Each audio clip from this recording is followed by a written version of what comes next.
Welcome to our channel. Today we how to install ActiveCampaign leads into Salesforce, detailed guide step by step clearly. To begin, log into your ActiveCampaign account.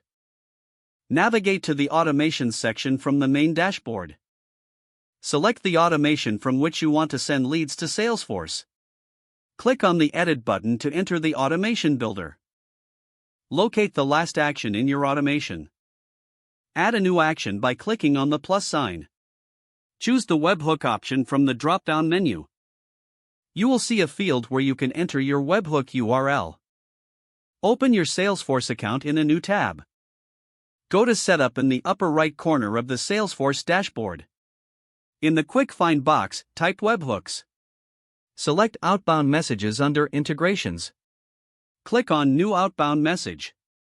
Assign a name. Choose the Salesforce object that corresponds to ActiveCampaign leads, typically lead or contact.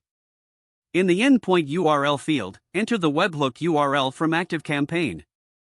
Select the fields you wish to send to ActiveCampaign. Save your outbound message.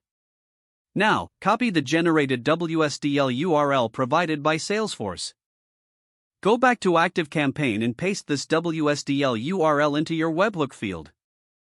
Configure the webhook settings to ensure the transfer of necessary data. Test the connection to make sure everything is working correctly. Return to the automation and enable it by clicking the Active button.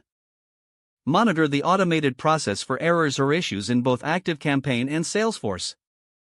Confirm that leads are being transferred according to your specified criteria.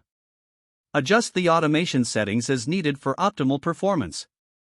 Review and refine fields to ensure data accuracy. Finally, regularly check your Salesforce leads to keep your system updated. If the page does not load, refresh the browser or try again in a private or incognito window.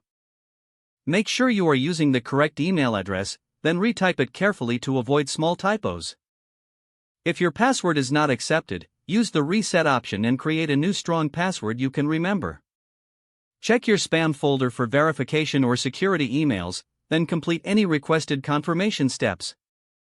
Don't forget to like this video and subscribe to our channel for more step-by-step tech guides.